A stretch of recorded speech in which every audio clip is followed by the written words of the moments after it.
ക്രിസ്തുവിൽ സ്നേഹം നിറഞ്ഞവരെ, കർത്താവിൻ്റെ സമർപ്പണ തിരുനാൾ ആഗോള സഭ ആഘോഷിക്കുന്ന ദിവസമാണെന്ന്.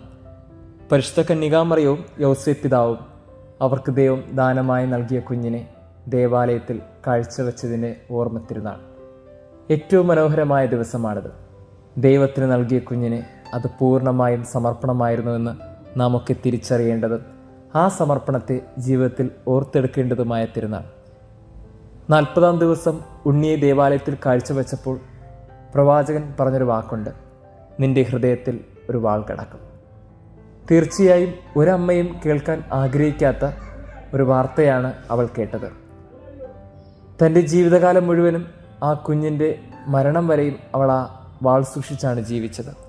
12-ാം വയസ്സിൽ ദേവാലയത്തിൽ കുഞ്ഞിനെ കാണാതായപ്പോൾ, ആ കുഞ്ഞിനെ തേടി നടന്നപ്പോഴും അവസാനം, നിങ്ങൾ എന്തിന് എൻ്റെ കാര്യത്തിൽ ഇടപെടുന്നു, ഞാൻ എൻ്റെ പിതാവിൻ്റെ കാര്യത്തിൽ വ്യാപൃതനാണെന്ന് നിങ്ങൾക്കറിയില്ലേ എന്ന് ചോദിച്ചപ്പോൾ ആ അമ്മയുടെ ഹൃദയം പിടഞ്ഞിട്ടുണ്ടാകണം. 3 ദിവസം മകനെ കാണാതായതിൻ്റെ അലച്ചിലിനൊടുവിൽ കണ്ടുമുട്ടുമ്പോൾ ഒരു മകൻ്റെ വാക്ക് ഇങ്ങനെയൊക്കെ ആകണമെന്ന് ഒരമ്മയും ആഗ്രഹിക്കില്ലല്ലോ. തീർച്ചയായും ഹൃദയത്തിൻ്റെ വാൾ അവളെ വേദനിപ്പിച്ചു. 30-ാമത്തെ വയസ്സിൽ ആ മകൻ വീട് വിട്ടിറങ്ങുമ്പോൾ ആ മകനെ ഓർത്ത് അമ്മ ഒരുപാട് വേദനിച്ചിട്ടുണ്ടാകും. എത്രയോ രാത്രികളിൽ ഭക്ഷണം ഉണ്ടാക്കി കാത്തിരുന്നിട്ടുണ്ടാകും. അവസാനം തിരിച്ചു വരാത്ത മകനെ തേടി ആ അമ്മ അലഞ്ഞു നടന്നപ്പോൾ ആരുടെയൊക്കെയോ വഞ്ചിയിലും തെരുവിലുമൊക്കെ കിടന്നുറങ്ങുന്ന അനാഥയെപ്പോലെ തോന്നിപ്പിക്കുന്ന ഒരു മകൻ. ആ മകനെ പല പ്രാവശ്യം ഈ അമ്മ സമീപിച്ചിട്ടുണ്ട്. അപ്പോഴും ഈ അമ്മയെ കൂട്ടാക്കാനോ അമ്മയുടെ അടുത്ത് വരുവാനോ ഈ മകൻ പലപ്പോഴും ശ്രമിച്ചിട്ടില്ല. അവന് ദൈവം നൽകിയ നിയോഗം, അവൻ്റെ പിതാവിൻ്റെ കാര്യത്തിൽ വ്യാപൃതനായതിൻ്റെ ചൈതന്യം, അതവനെ വീട്ടിൽ നിന്നകറ്റി. പക്ഷേ വലിയൊരു ഭവനത്തിലേക്ക്, ലോകമെമ്പാടുമുള്ള സുവിശേഷ പ്രഘോഷണത്തിലേക്ക് അവൻ വഴിതെളിച്ച് നീക്കി. ദൈവരാജ്യത്തിന് വേണ്ടി നടന്നു നീങ്ങിയ ആ മകനെക്കുറിച്ച് കേട്ടതൊക്കെ ഏറ്റവും വേദന നിറഞ്ഞ വാക്കാണ്: ഇവന് ഭ്രാന്താണ്, ഇവൻ വേശ്യകളിലൂടെ കൂട്ടുകൂടുന്നു എന്നൊക്കെ ഈ അമ്മ കേട്ടപ്പോൾ ഏതൊരമ്മയ്ക്കാണ് അത് സഹിക്കാനാകുന്നത്? ജീവന് തുല്യം സ്നേഹിച്ച മകനെ ഒടുവിൽ കാൽവരി മലയിൽ 3 ആണികളിൽ അവസാനത്തുള്ളി രക്തവും ചിന്തി അവർ കൊല്ലുമ്പോൾ ഈ അമ്മയുടെ ഹൃദയം പിടഞ്ഞിട്ടുണ്ടാകണം. വേദനയാൽ ഈ അമ്മ തകർന്നിട്ടുണ്ടാകണം. ഒരു മുട്ടുസൂചി കുത്തിയാൽ പിടയ്ക്കുന്ന അമ്മമാരുള്ള ഈ ഭൂമിയിൽ കാരിരും ബാണികളാൽ തറയ്ക്കപ്പെട്ട ഒരു മകനെ ഓർത്ത് ഒരമ്മ കുരിശിൻ്റെ ചുവട്ടിൽ നിന്നു എന്ന് വായിച്ച് കേൾക്കുമ്പോൾ ഹൃദയം പിടയ്ക്കണം. കാരണം സമർപ്പണത്തിന് ഇതിനേക്കാൾ അപ്പുറമുള്ള ഉദാത്തമായൊരു മാതൃക ഈ ഭൂമിക്ക് നൽകാനില്ല.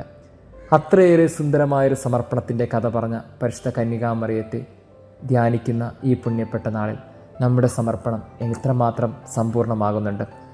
സമർപ്പണത്തിൽ പതറിപ്പോയ ചില മനുഷ്യരെക്കുറിച്ചും ബൈബിളിൽ പ്രതിപാദിക്കുന്നുണ്ട്.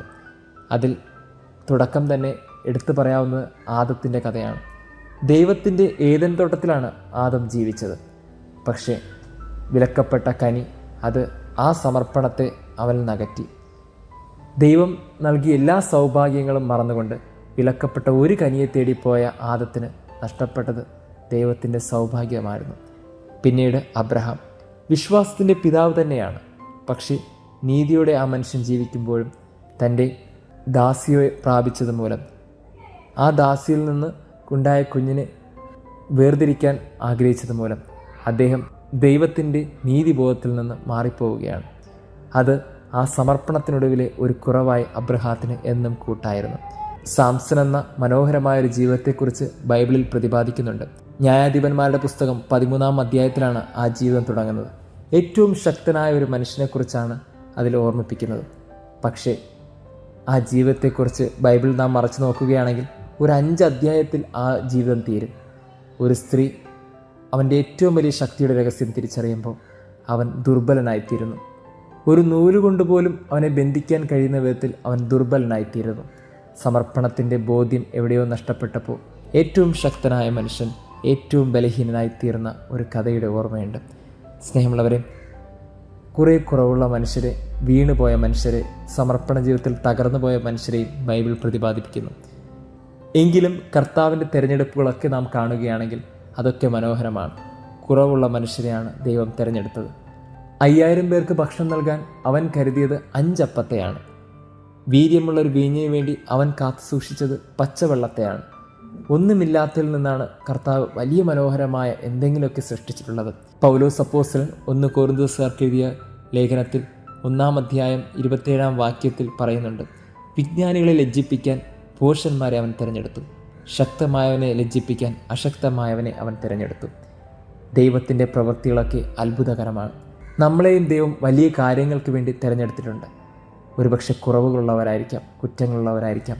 സമർപ്പണത്തിൽ ആത്മാർത്ഥതയുണ്ടെങ്കിൽ, വലിയ സമർപ്പണത്തിൽ പരിശുദ്ധ കന്യകാമറിയം ആകാശത്തിൻ്റെയും ഭൂമിയുടെയും രാജ്ഞിയായതുപോലെ, അവൾ സ്വർഗത്തിൽ മുടിചൂടപ്പെട്ടതുപോലെ നമ്മളും അത്ഭുതകരമായ രീതിയിൽ ചിന്തയ്ക്കപ്പുറമുള്ള ദൈവത്താൽ ആദരിക്കപ്പെടും, അംഗീകരിക്കപ്പെടും.